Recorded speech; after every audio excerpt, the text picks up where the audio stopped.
and that the word of the Lord in your mouth is true. This is the word of the Lord.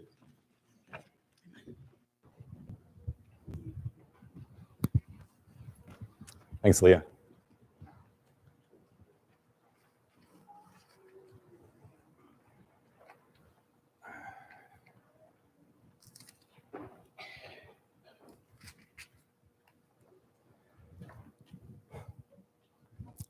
All right, so there is a scene near the very end of King Lear, okay, which is one of my favorite Shakespeare plays. And near the end, I'll recount the plot very briefly. There is a crazy old man who becomes furious with the one daughter who actually loves him. And in the whole play, he becomes unraveled because of this self-destructive behavior. And she gets farther and farther away from him and closer to her own death because there's enemies surrounding her. And I won't get into all those details. You should read it. There's a scene near the very end where he meets her on stage for the first time that he has since the very beginning of the play, where he disowned her. And they're together and they have about 40 lines where they may patch things up.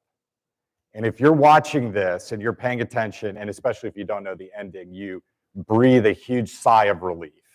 You're like, okay, it may be okay in the end. He can see the harm that he's done. She herself can forgive this crazy old man, and everything's going to be okay at the end. And what happens is Lear goes away, and 2 scenes later, you have the most horrifying scene in the whole play and in all of Shakespeare. It's very famous as well, because she's killed off stage by one of the guards, and he comes in carrying her dead body.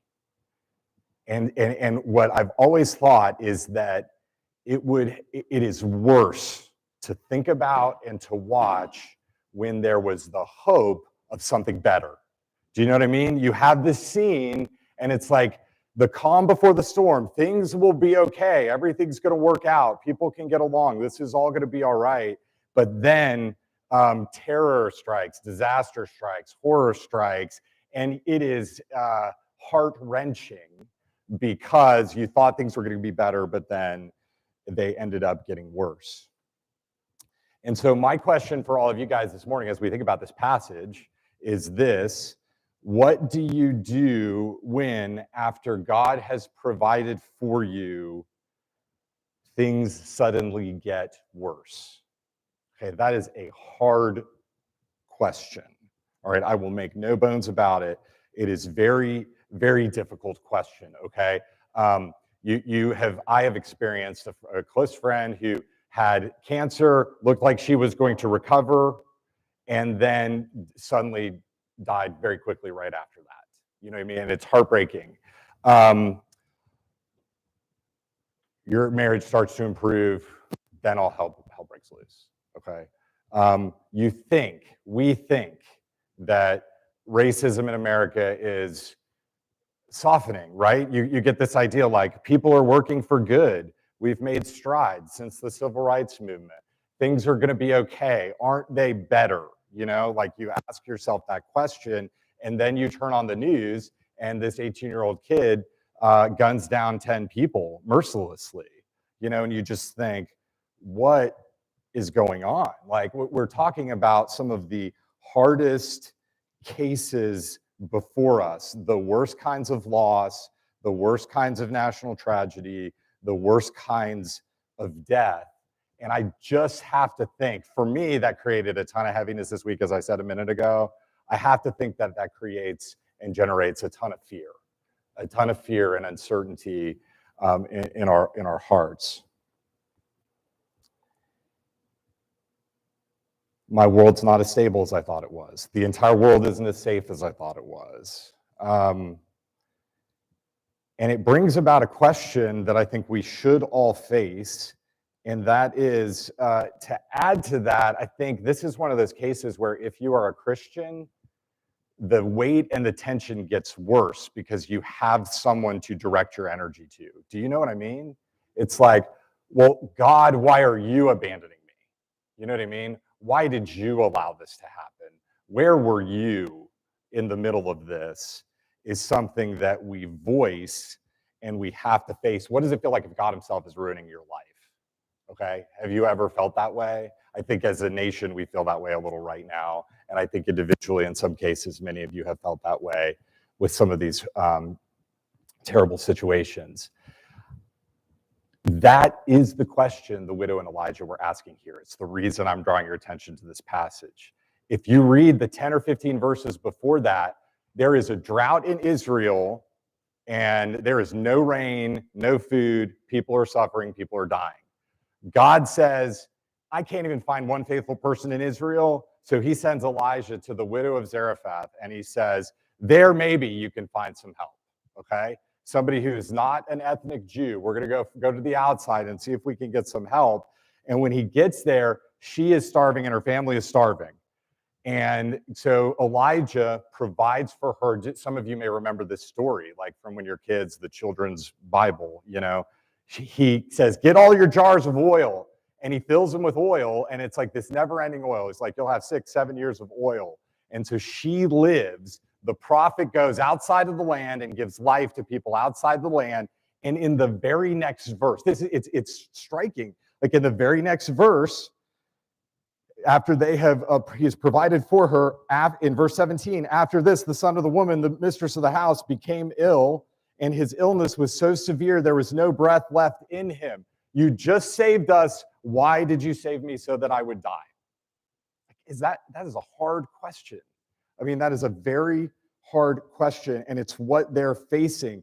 God has promised to provide, but then it seems like he nullifies the promise, and they have to wrestle with it. They have to struggle with it by faith, and here's what they are going to learn. They are going to learn that Yahweh, okay, that Yahweh, Elijah's name means my God is Yahweh, okay, has the power even over death itself, even over the grave, even over the greatest uncertainties that you can face, even over the most difficult tragedies and horrific acts of violence.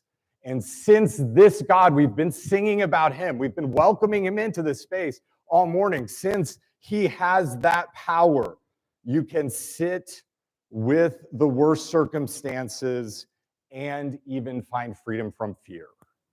That's what we have to offer this morning, that the fear of death does not have to control you anymore. And I want to look at 2 points particularly, and then the close. But so it's really 3 points, but 2 points especially. You can approach God with your death, and you can approach death with God. Okay, what you're going to see is this two-way street. All right, where when you face the worst things, the only place to bring them is to him, and that he is not afraid to go into them. Okay, that's what I think we'll see in this passage. So number one, since God has power over death, you can approach him with death. Look at the widow. Look at her attempt to find an answer to the question. She approaches God with death. Look what she says. Elijah, she goes straight to Elijah. I'm going to the prophet, the only one who can make sense out of this. What have you against me?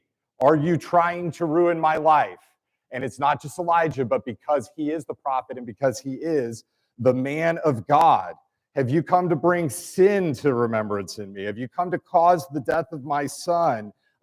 She sees, when she realizes that the son is so severe, the sickness is so severe that there's no breath in him, she goes to him. Where will you go? Where are you going to go? Right? Where do you go with the worst situations when you're like, I'm experiencing racism. I see the violence. I struggle with the death. I don't know what to do with it. She turns towards God, and I want to work through this in some detail, so hang with me. Her first answer isn't enough. It's not sufficient, okay? But I do want you to see that she goes to God, all right? But she says, is it something I did? You know what I mean? Her first thought is like, is something wrong with me? Okay? Is something wrong with me that these bad things keep happening to me? That I keep having to face this?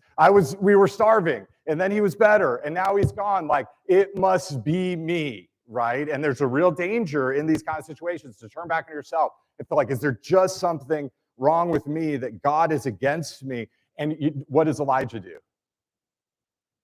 You can look back. He doesn't even warrant that with a response. It's like, God's not against you.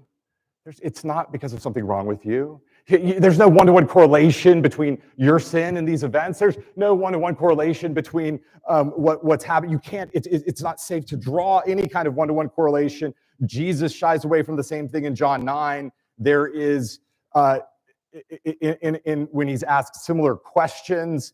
And so you're left to recognize the thing we draw from this is that people die because we live in a fallen, broken world. And death, you must remember, was never supposed to be a part of it.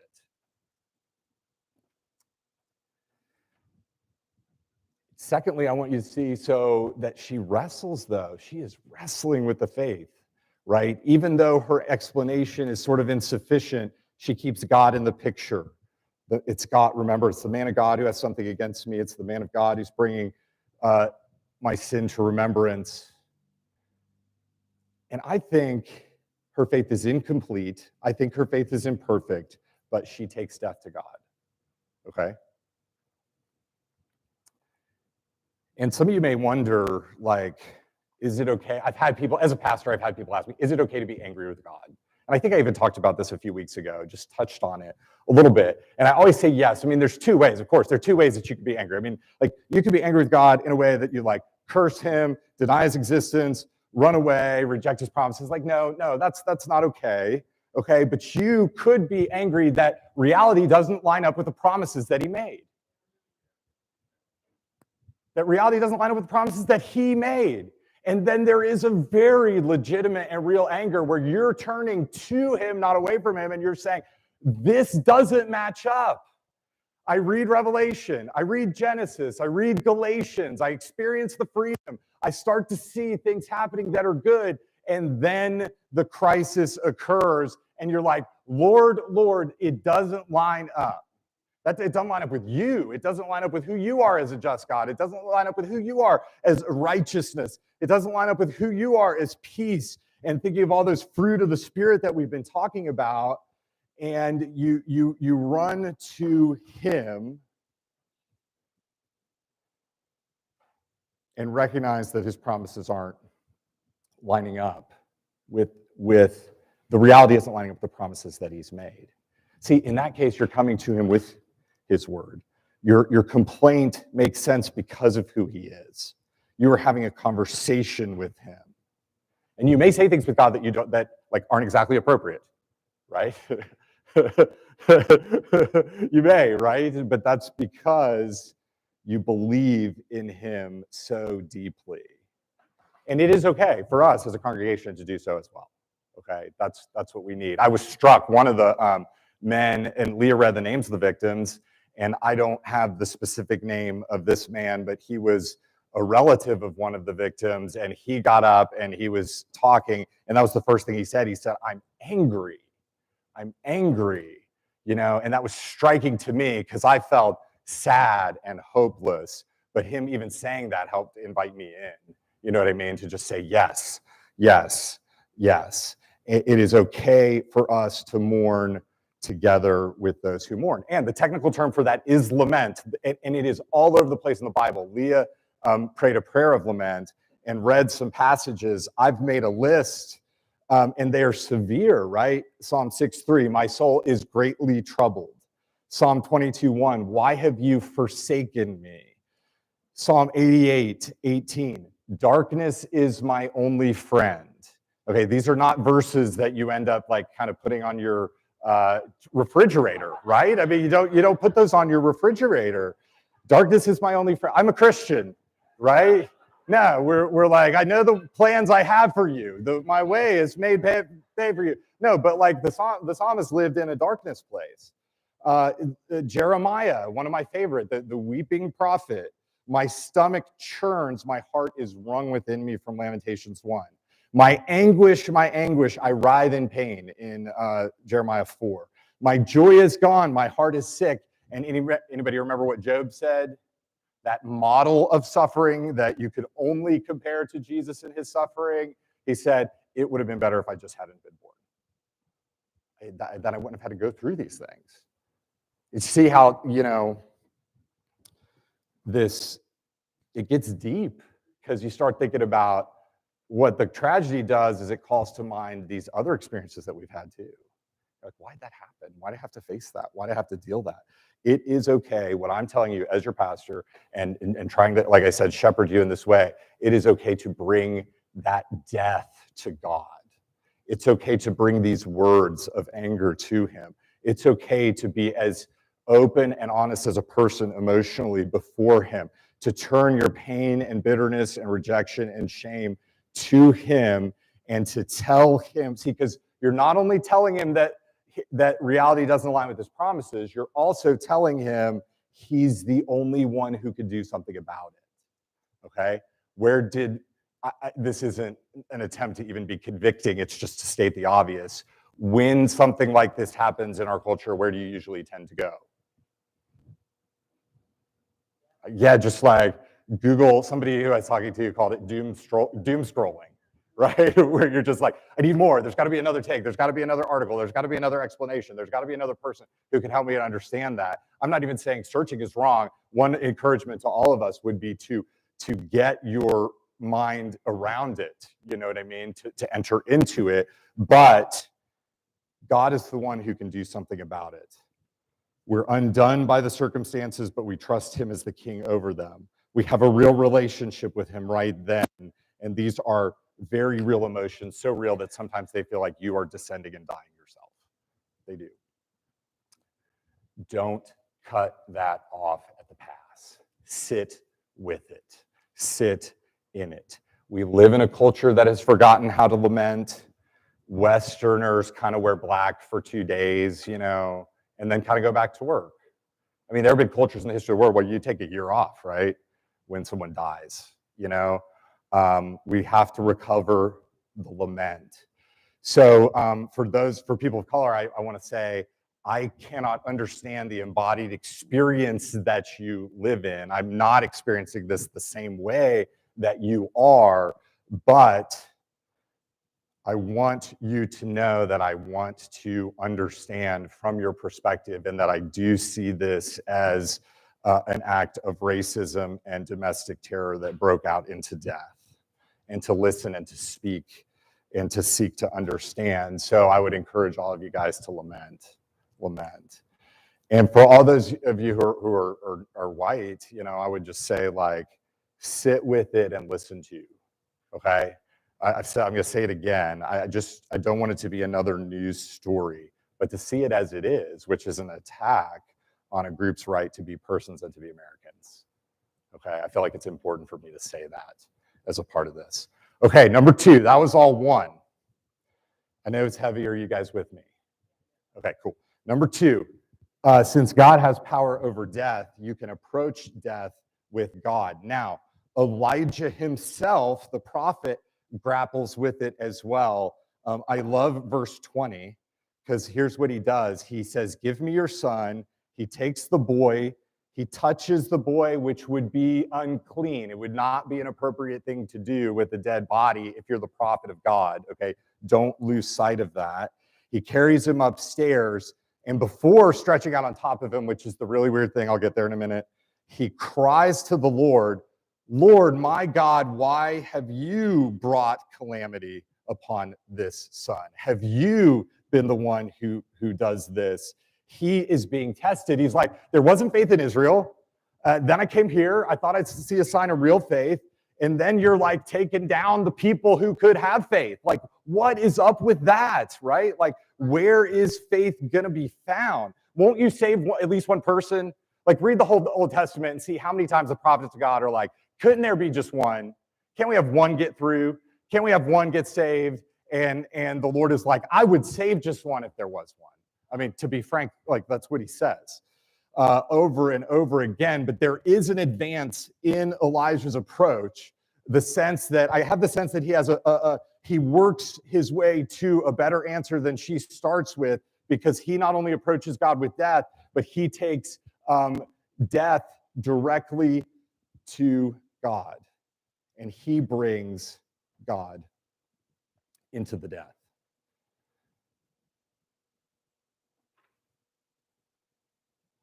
He takes God into the situation and gets as near to death as he possibly can. Now, this is what I think the strange imagery is about, okay?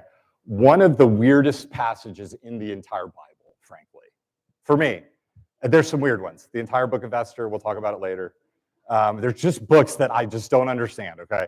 But this, he takes the boy who's dead into his room, lies him down, and then he gets on top of him and stretches his body out over him. And he doesn't just do it once, he does it twice. And he doesn't just do it twice, he does it 3 times. What is he trying to do?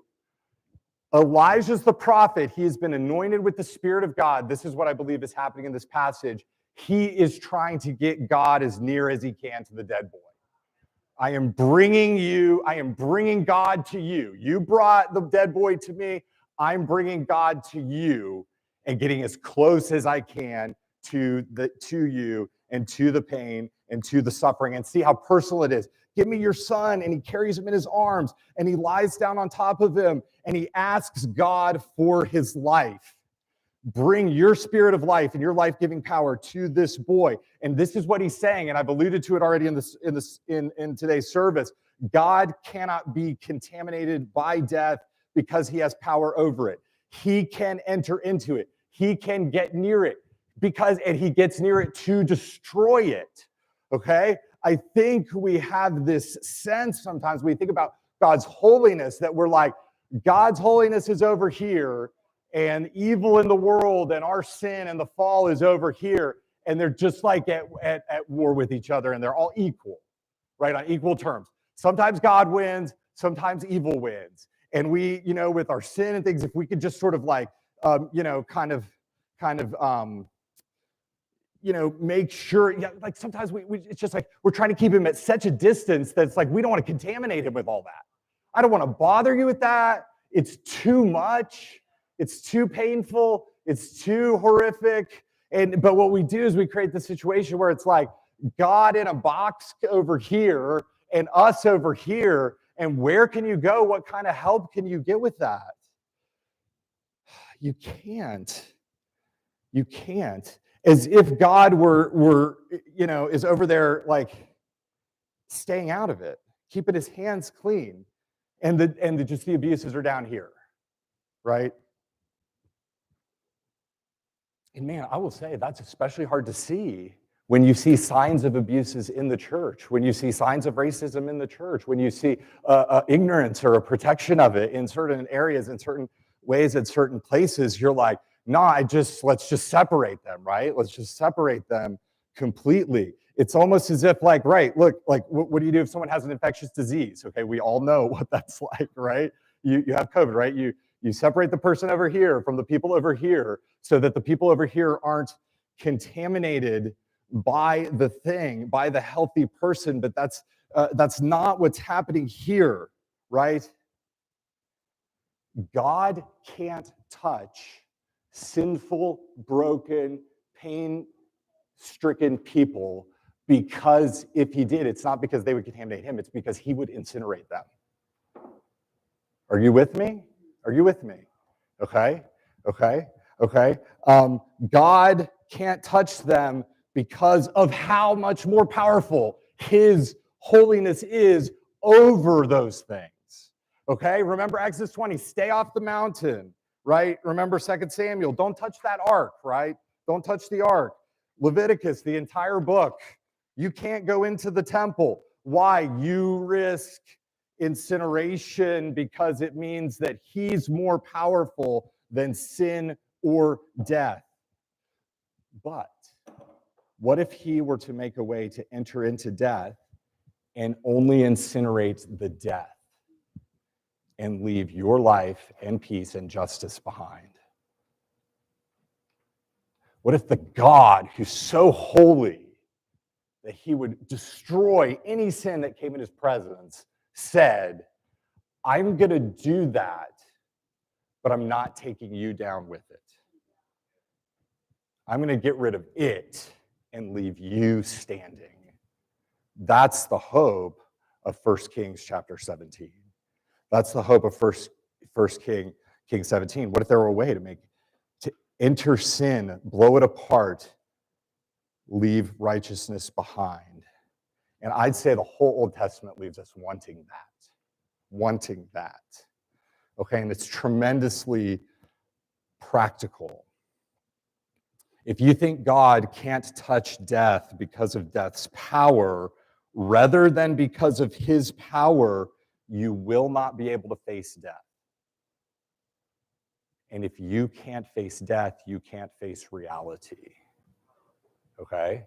And the value of, it's not a value.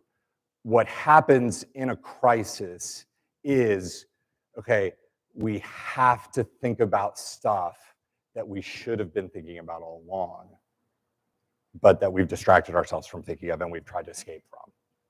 The realities of the injustices and the death that we would face in this world. You have to be able to say with John Donne, again, if I can bring some old 17th century poetry to bear, I apologize again, but death, be not proud, though some have called thee mighty and dreadful, for thou art not so. He talks directly to death. And so and some whom thou thinkst thou dost overthrow, die not, poor death, nor yet canst thou kill them. Okay, he says to death, you have nothing to boast about. You have nothing to boast about. You have nothing to be proud about. Name the ways you have killed people.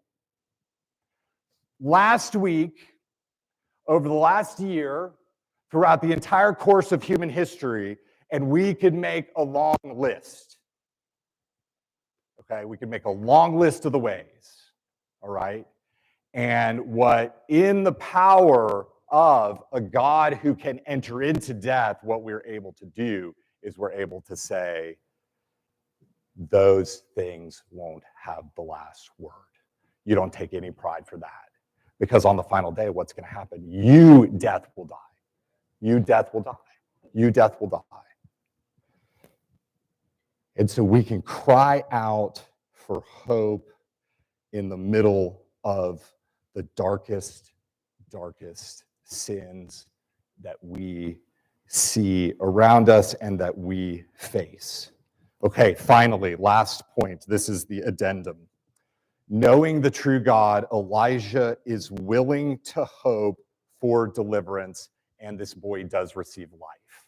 Okay, the bottom line for this here is I really want you to know those first 2 points, but I also want you to see just to kind of close the door on it, or maybe we're just opening the door, is to see that hope is possible.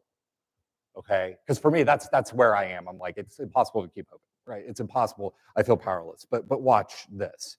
Okay, what is Elijah asking for? Look at verse 21. It's worth reading. He stretched himself out upon the boy 3 times, and he cried, "Let this child's life come into him again." And not. I mean, we should read 22 too. Don't miss this. The Lord listened to the voice.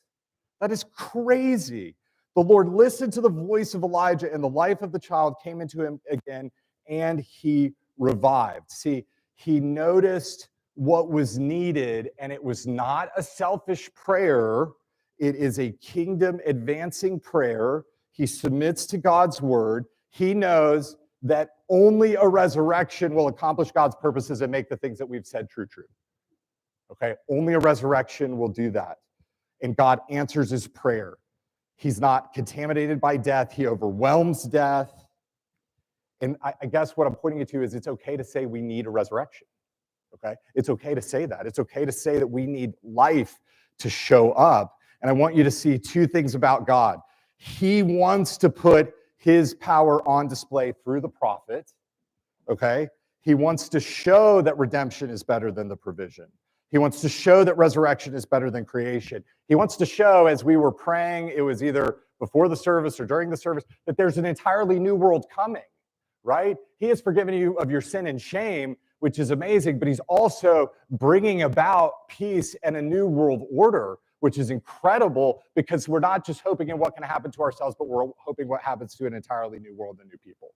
It pushes us out. Instead of looking in, we're looking out to the people who are around us.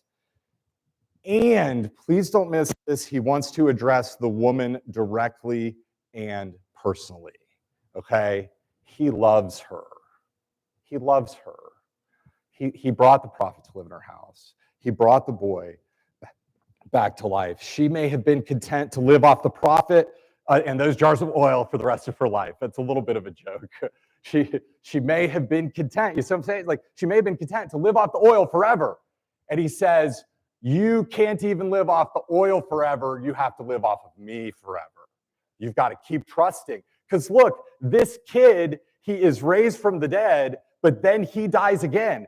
Everybody who gets resurrected, Lazarus or whoever, the 4 or 5 of them that are risen from the dead, all of them but Jesus die again a real human life, right? He will go through more sickness. He will go through more turmoil. He will go through more pain. He will go through more suffering. That is not going to end, but there's a daily and a consistent waiting for the final resurrection that's to come, that ultimate resurrection to come, and we can hope in that. And he calls her to recognize the truth about God's word. He calls her to recognize the truth about God's power. See, suddenly her faith isn't superficial anymore, right? She's brought him into the middle of the worst thing she's had. She's brought the worst thing she's had to him.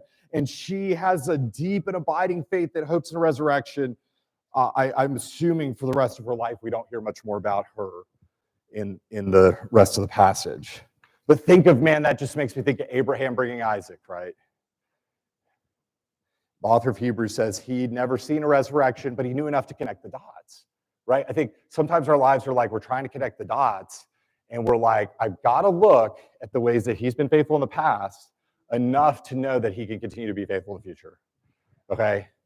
And that is, I'm just thinking to myself, I'm like, where do I want to look? I want to look directly down, directly in, or directly out here, but it's like, if he could do that, man, if he could save even me a sinner, okay? If there could even be one advance, if there could be a victory over here, if there could be this experience, then you're like, do you believe he could also do this? He can do things I can't even see yet.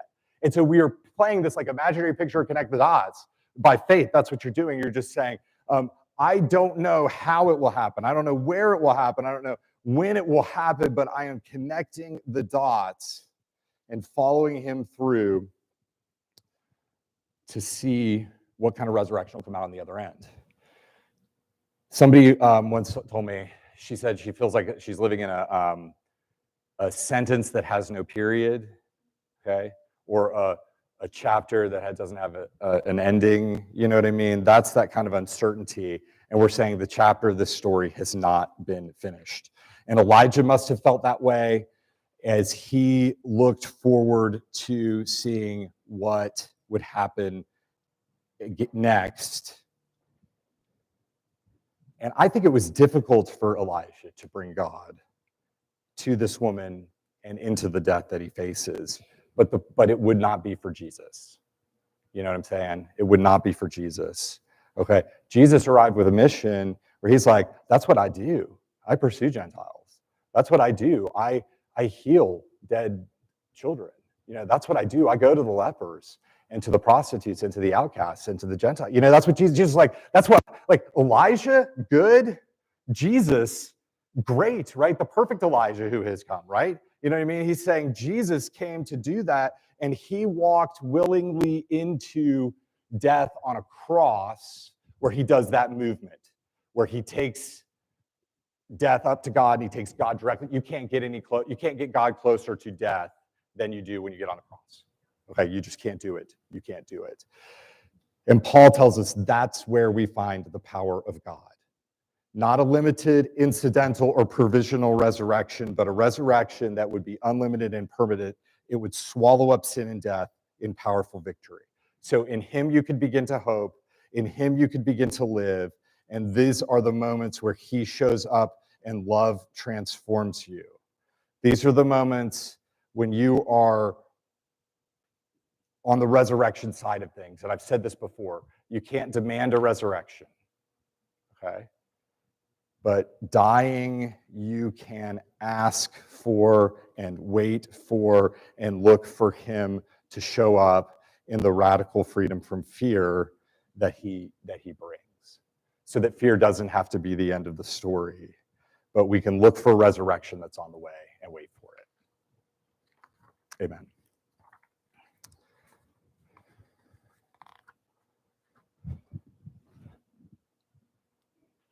Father, there are many, many more things that could be said, and perhaps even more things that should be said. But we offer these words to you and ask that you would use them deeply in the hearts of our community. And I pray that you would make us a group that learns to grow together as we struggle in our faith together, lamenting, reflecting, trusting, getting angry, getting sad, supporting each other, and helping each other to see who you are and what you've done.